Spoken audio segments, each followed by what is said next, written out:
How long do you think Canada has been ruled by a monarchy? We were actually ruled by the French monarchy from the 1500s to the 1700s, and then the English monarchy from the 1700s to the 1900s. Since the 1930s, Canada has had this strange arrangement where we are ruled by the Canadian crown, the head of which is the Queen of Canada. Nope, not those queens.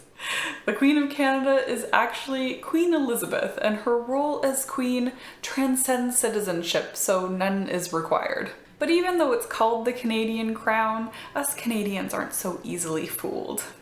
There's something that just doesn't feel right about being ruled by a hereditary foreign Anglican monarchy in 2021. So why still have a queen at all? What role does she play in our government?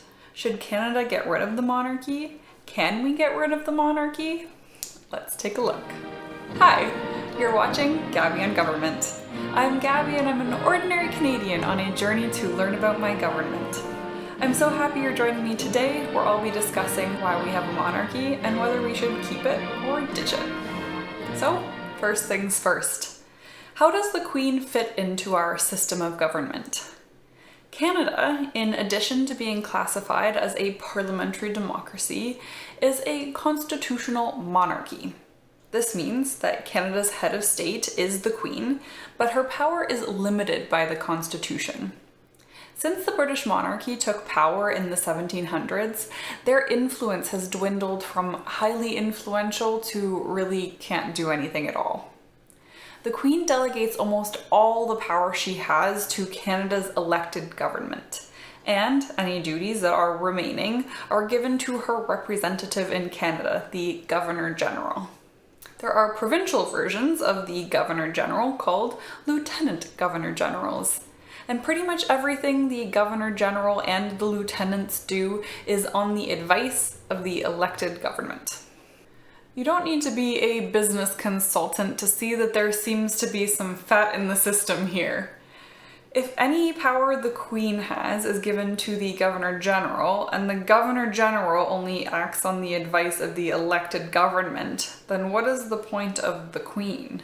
Or the Governor-General for that matter? One could argue that they remain in the Canadian system of government only as a rich and powerful family clinging to relevance. But a Canadian monarchist will tell you that the role of the Queen is actually at the core of how our government functions. The Canadian government only has a mandate to rule if they hold the confidence of the majority of MPs in the House of Commons. Let's say there was a prime minister whose party was narrowly defeated in a recent election. The prime minister believes he can still get 50% of the House to pass the bills into law. In this situation, the Governor-General, using the power given to him or her by the Queen, can decide if the prime minister actually does have the mandate to continue as prime minister. Essentially, the Governor-General is meant to be a referee who knows the rules of the game being the Constitution, and can settle any matters related to forming, pausing, and dissolving the government. However, our business consultant would point out that while power theoretically exists with the Governor-General, it hasn't actually been exercised since 1926. The main function of our Governor-General, and by extension the Queen, hasn't been used in almost 100 years. In the example I just described of the Prime Minister who was narrowly defeated, we have a list of conventions and precedents that will determine who will be the next Prime Minister without the Governor-General's advice. So what would you say you do here, Queen?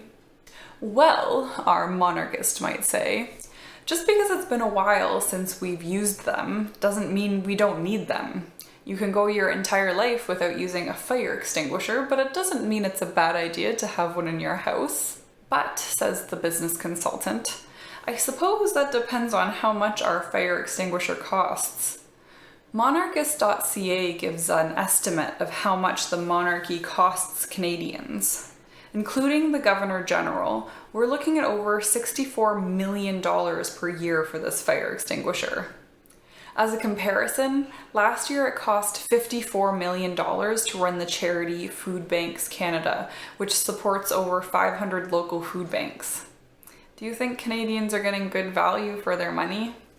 But our monarchist is not convinced by these expenses and said that this is a cost worth bearing for the mere fact that the monarchy helps give Canadians an identity that separates us from our neighbors from the south.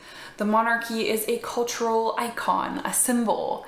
Canada prides itself on a head of state that isn't a politician, but a non-partisan institution that has been around for centuries. The monarchy is like a beautiful old building that should be preserved. Can you put a price on the Parliament building or the CN Tower? This is where the arguments move beyond the practical and into the philosophical, symbolic, and emotional. A reasonable person could surely rebut that having a foreign head of state who inherits the role and must be from the Anglican religion is not a symbol that resonates with Canadians today. A recent poll showed that only 24% of Canadians think that we should continue to have the Queen as our head of state. It certainly seems that we retain the Queen as our head of state out of apathy and not because she provides any critical service or symbol. There are a huge amount of well-established arguments for keeping and ditching the monarchy. I admit I personally find it hard to convince myself of the monarchist arguments, but I do know smart, logical people that think this is the best arrangement. I think actually one of the most convincing arguments to keep the monarchy is that it's too difficult to get rid of them. So let's dig into this further. If we entertain the idea that the Queen may not be our best head of state, what would the alternative look like? Is it even possible for Canada to abolish the monarchy?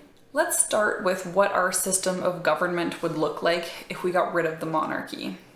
If we got rid of the monarchy, can we still have a parliamentary democracy with a House of Commons? Or do we need to move to a presidential system like in the US? Countries like Austria, Germany, Finland, and Italy all got rid of their monarchies and still keep their parliamentary democracies. How did they do this? They shifted to a type of government called a parliamentary republic, which looks almost exactly like our current system of government. The main difference is that instead of a queen and a large governor-general's office, you have an elected or appointed head of state. Most countries call this person a president, which is a bit confusing because they aren't part of a presidential system of government. But in these systems, the president plays a similar role to our governor-general. Long story short, Canada would still have its fire extinguisher. It would just cost way less than $64 million per year. So it turns out we really wouldn't have to change our government that much at all. Instead of the Governor-General representing the Queen, we would have no Queen and keep some version of the Governor-General. The way we currently select our Governor-General is very controversial, a topic for another day. If we were going to reform, we would probably have a rethink of how this ceremonial head of state is selected.